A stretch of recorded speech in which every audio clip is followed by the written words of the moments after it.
Hello friends, welcome है again हमारे YouTube channel के प्लेटफॉर्म पे।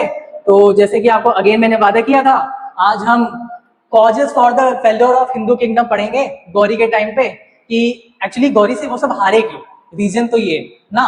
तो जैसे हमने वादा किया था आपको पढ़ाएंगे, अगेन हम आ गए आपके लिए। लेकिन उससे पहले कुछ प्रेरणादायक स्रोत भी आपको बता दें, कुछ बता दिया जाए, आपको मोटिवेट कर दिया जाए ताकि आपको पढ़ने में भी मन करे। तो आजकल आप एग्जाम दे रहे हैं, एक्चुअली सीट्स आती है, वैकेंसी आती है बहुत सारी कम, और भीड़ होती है बहुत ज्यादा, तो कभी कभी हम घबरा जाते हैं। तो जब हम घबरा जाते हैं तो इसको देखते हुए एक मशहूर शायर हुए थे निदा फाजली, उन्होंने कुछ वर्ड्स लिखे थे। उन्होंने वर्ड्स लिखे थे, सफर में धूप तो है, चल सको तो चलो। सफर में धूप तो है, चल सको तो चलो, हम भी हैं भीड़ में, निकल सको तो चलो। तो उनका कहने का मतलब है पहले तैयारी तो करो, पहले निकलने घर से निकलने की कोशिश तो करो, तो वो भी हो जाएगा। एक बार मन बना लिया एग्जाम निकालना है तो निकाल लेंगे ना। हिम्मत है, अब बैठ के पढ़ाई कर रहे हो, हमारे लेक्चर देख रहे हो, तो कहीं ना कहीं आप प्रिपेयर कर रहे हो, तो कहीं ना कहीं यही मोटिवेशन आपको काम देगा आगे की सफलता के लिए। तो चलिए आते हैं बैक टू अपने टॉपिक पे, causes for the failure of Hindu kingdom. जो सबसे पहली वजह थी हिंदू किंगडम के फेलियर की, वो थी एकता ना। हम बचपन से पढ़ते आ रहे हैं कि 5 उंगलियां हैं, अलग अलग होंगी तो कमजोर होंगी, पांचों इकट्ठे रहेंगे तो ये मुट्ठी बनेगी। तो एकता सबसे ज्यादा इंपॉर्टेंट है, unity is the most important thing. तो मेन चीज थी, उस समय के जो लीडर्स थे, उस समय के जो भी राजा थे, उनमें यूनिटी नहीं थी। वहां पे राजपूत थे, उनके अपने खुद के कॉन्फ्लिक्ट्स हुआ करते थे, उनमें अगर एकता रहती या फिर और भी दूसरे जो लीडर्स थे जिनमें एकता रही होती, यूनिटी रही होती, तो कभी भी गौरी भारत के अंदर प्रवेश नहीं कर पाता। तो पहली मिस्टेक तो ये, उनमें यूनिटी थी नहीं। सेकेंड चीज, उनके जो मिलिट्री मेथड्स थे वो बहुत ही आउटडेटेड थे, बहुत ही पुराने थे, आउटडेटेड थे।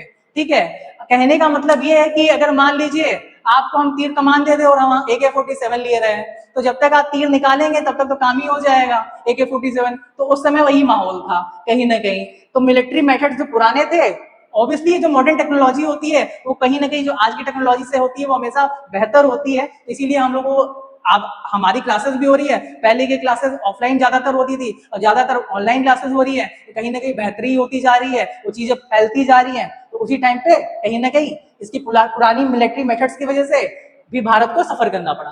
थर्ड चीज जो था कि मुस्लिम जो सोल्जर्स थे वो ज्यादा ऑर्गेनाइज थे, और उनके जो लीडर्स थे वो ज्यादा एबल थे, काबिल थे। और भारत के जो लीडर्स थे वो काबिल तो थे, लेकिन वो सब आलसी भी थे बहुत ज्यादा। वो आपस में बस अपनी जगह को ही बचाए रहने के लिए रहते थे, अपना एक लोकल साम्राज्य है उसको ही बचाए रहे, उसमें भी वो प्रॉपर जो उनको एफर्ट्स करने चाहिए वो एफर्ट्स करते नहीं थे, जिसकी वजह से कोई भी बाहरी आता था और इन पे आक्रमण करके इनको जीत लेता था।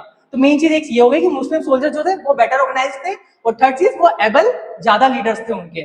ठीक है, और लेकिन और एक चीज और भी थी, हमारे वैसे भी हमारे मतलब हिंदू धर्म में कह लीजिए या फिर उस समय के समाज में कह लीजिए, हर चीज की, हर इंसान की ड्यूटीज डिवाइड थी। तो उस समय जो राजपूत थे या फिर क्षत्रिय थे, उनको सिर्फ अधिकार था कि वो लड़ाई लड़ेंगे, बाकी सब कोई नहीं लड़ेगा। मान लीजिए घर में 3 भाई हैं, एक को कह दिया जाए कि भाई तुम कमाओ, हम 2 बैठ के खाएंगे, तो सोच लीजिए घर का क्या होने वाला है, कुछ भी नहीं हो पाएगा। तो कहने का मतलब ये, उस समय स्थिति ऐसी थी कि छत्तीस को सिर्फ लड़ने का मौका दिया गया था, यूनिटी नहीं थी। छत्तीस ने कोशिश की लेकिन उस हिसाब से वो रिजल्ट नहीं निकला। तो कहीं ना कहीं ड्यूटीज जो कन्फाइंड थी वो भी एक वजह मिला, बना किस लिए बना, फेलियर ऑफ हिंदू किंगडम के लिए।